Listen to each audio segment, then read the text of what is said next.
Madam President, I am happy that I was here for my colleagues' comments on this important matter, the Keystone Pipeline. And like the senator from Indiana, I'm also happy that we are finally able to have this debate. The comments that he made are very sincere and passionately believed. I accept that. I would only challenge one aspect of the comments, the suggestion that opposition to Keystone is either feeble or only for political reasons.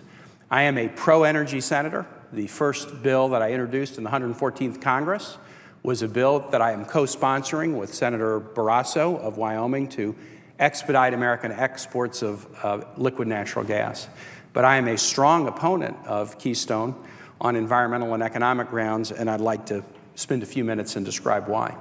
To begin with, it can probably be summed up in a question: why embrace dirty energy when America is in the midst of a clean energy revolution? That is the primary reason that I oppose Keystone. The United States, Madam President, thank goodness, is on a clean energy roll.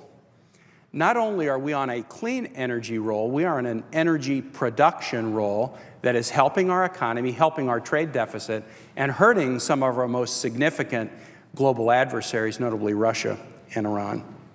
We have embraced over the last few years a set of conservation and efficiency investments, probably most notably the increased CAFE standards that have saved energy use in the vehicle sector and also helped the American auto industry significantly rebound.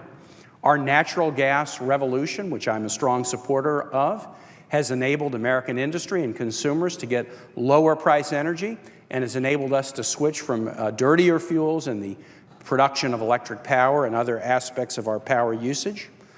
Wind and solar developments and other non-carbon energy developments have rocketed ahead. Nearly a third of the energy that's been added to the American electricity grid since 2005 has been in the wind and solar area. And we're one of the few nations in the world that in the period from 2005 to 2012 actually saw a reduction in our carbon emissions. We are on a clean energy roll. We are innovating for the world, and we're selling technologies to the rest of the world, and that is good for our economy and also good for the environment. We're also asserting American energy leadership, not just in the advances in clean energy, but also in the significant advances in American energy production. I think we should feel good about the fact that we are a country that has gone from being one of the greatest net importers of energy in the world to now a country that is going to be one of the greatest energy producers in the world, and in many energy areas we are now a net exporter.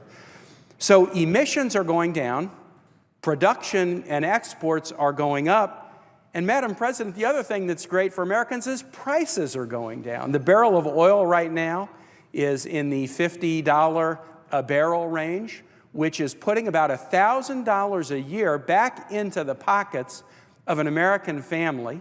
It's helping American businesses, and it is imposing, as I mentioned earlier, some significant harm upon two of our most persistent global adversaries, Iran and Russia, who rely on energy exports to drive their economy.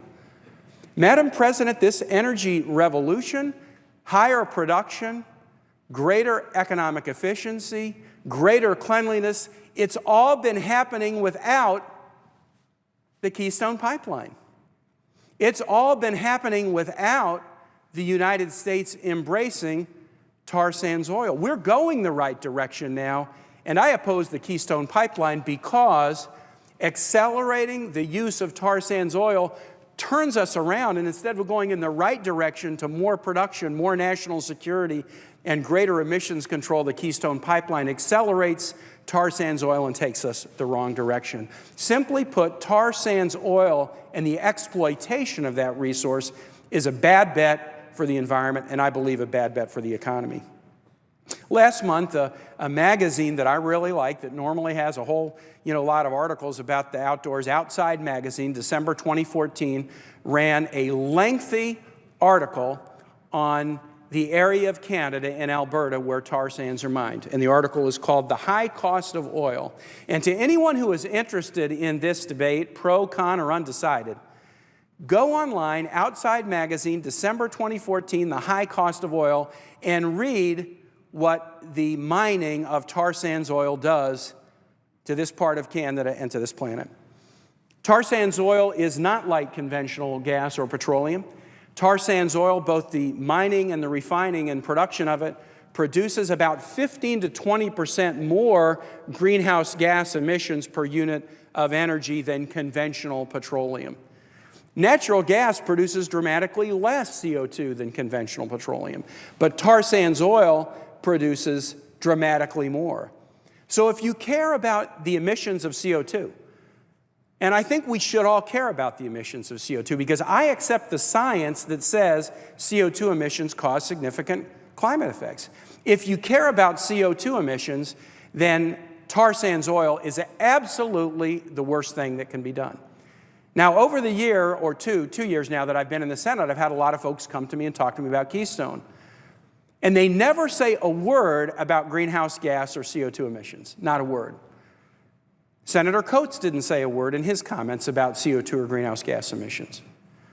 I've asked individuals when they come and talk to me about Keystone, what do you think about CO2 emissions? What do you think about the fact that tar sands oil is significantly more carbon dense than normal petroleum?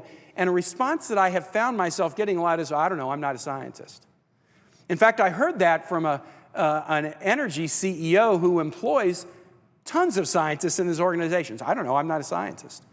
Well, the scientific consensus, I believe, is very clear that we have to do what we can, not drastically and dramatically, but in an incremental way every day to bring down our CO2 emissions. I believe we need to do that in smart ways. And yet, from an emissions standpoint, tar sands oil goes exactly the wrong direction. It's not just CO2 emissions.